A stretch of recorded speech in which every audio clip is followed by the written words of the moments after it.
Hello, good evening to you. Welcome to the business news here on News 360. My name is Alfred Akansi. This evening we're live on a global platform, Facebook Live. You can watch us as we go on at the moment. To our first story this evening, the Bank of Ghana has been asked to reduce its policy rate to alleviate the high cost of borrowing, which is crowding out the private sector. According to the Center for Economic and Business Research, a Kumasi-based think tank, the central bank will need to change the policy direction of its inflation targeting since it does not support business growth. Businesses in the country need quality credit facilities to expand production, to employ and retain more people. Industry watchers say the high cost of borrowing coupled with high production cost is stifling the growth of local businesses.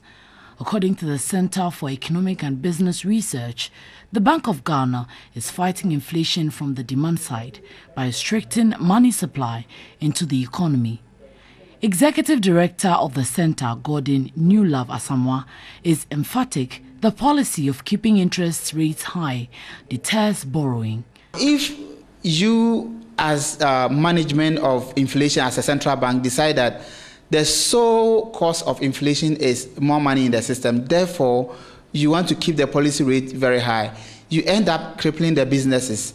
The monetary policy rate, which measures the rate at which banks lend to the public, is currently pegged at 26%.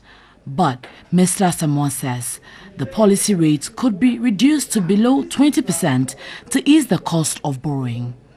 He has also proposed that the central bank reduces the treasury bill rate and buy back some of government debt. If the treasury bill rate is lowered, people are discouraged from giving the money to the government. Now it goes into productive sectors because they can now have access to those monies. Those monies are channeled to the banks. The banks are able to lend those monies to the businessmen who want to use them for productive activities, so that when there's more production, when there's more employment, it has multiple effects. People get more jobs to do, government get more revenue, and people get more goods to buy. Still with the economy, an economist with the University of Ghana, Edu Owusu-Sarkodie, has expressed fears the next government will have to implement rigorous macroeconomic policies to propel the country's growth. He is concerned about the rising public debt, which is currently stands at more than 100 billion cedis. Ghana's total public debt as of July 2016 stood at 110 billion cedis from the latest figures from the Bank of Ghana. An external debt of 60.6 billion cedis and a domestic one of 49.2 billion cedis account for 65.9% of GDP ratio. The figure grew from 108.6 billion cedis in June to 109.8 billion cedis in July this year. With the increase in budget deficits, some economists are worried there hasn't been a corresponding improvement in the debt stock. The central bank's financial data revealed that although the country's total debt has increased from 100.2 billion cedis to 109.8 billion cedis between 2015 and July 2016, the total debt to GDP ratio has however declined from 71.6% at the end of December 2015 to 65.9% at the end of July this year. Edu Owusu-Sarkodie believes 2017 will be a very difficult year for any government. What I fear for the government is the rising public debt.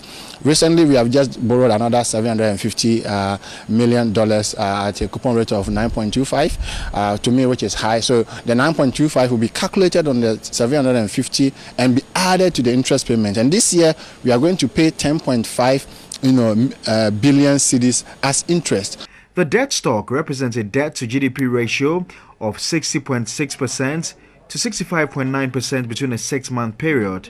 Although the external component of the debt decreased from 60.7 billion cedis to 60.6 billion cedis between the 6-month period, the domestic component of the debt increased from 40.4 to 49.2 billion cedis between January and June.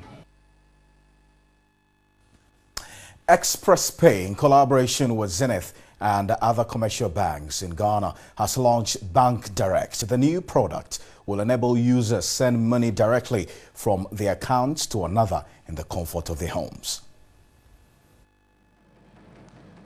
Bank Direct is a mobile money innovation by Express Pay, which enables clients to send and receive money directly from their bank account through their mobile phones. The second Deputy Governor of Bank of Ghana, Johnson Isiama, said the innovation is in line with the transformation of the banking and financial sector. Express Pay enables the bank to participate in mobile money and also streamlines processes for those using mobile money to interact with cash in the bank. This would certainly facilitate easier money management, better efficiency, and opportunities to make the agenda of a cash-light and cashless society in Ghana a reality. CEO of Zenith Bank Ghana, Henry Oro, said Bank Direct will seek to enhance services for individuals and businesses. Bank Direct, apart from the convenience it gives to our customers, it gives to you and me, it's also promoting the agenda of the government of Ghana. Apart from the local products we have within the banks, this is one of the few products where you can make instant payment within the bank, your bank, and interbank. The general manager of Visa West Africa, Ade Aseye, lauded the intervention. Bank of Ghana is trying to electronify payments. Being the best way to pay and be paid for everyone everywhere is, you can call that the destination. That's what we're trying to achieve. But working with partners like Express Pay, creating solutions like Bank Direct, based on platforms like Visa Direct. Bank Direct will be leveraging on the over 10 million mobile money accounts and the more than 35 million mobile phone subscribers. Management of Express Pay assured customers of cyber security.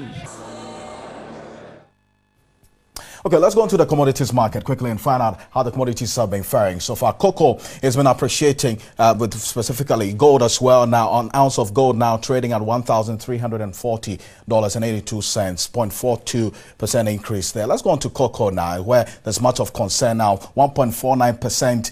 And also a ton of cocoa now trading at 2,920, and there's a reason to worry because here in Ghana, Ghana Cocoa Board will pay more for its annual cocoa loans this year than it did for the same $1.8 billion it took last year. The reason is that amount of borrowing now has raised from 1.19% to about 1.4% as we speak at the moment due to some market variations. We'll keep an eye on this development as we go on in the coming days. But that's it for business this evening. Go back to some sports news. My name is Alfredo Kanse.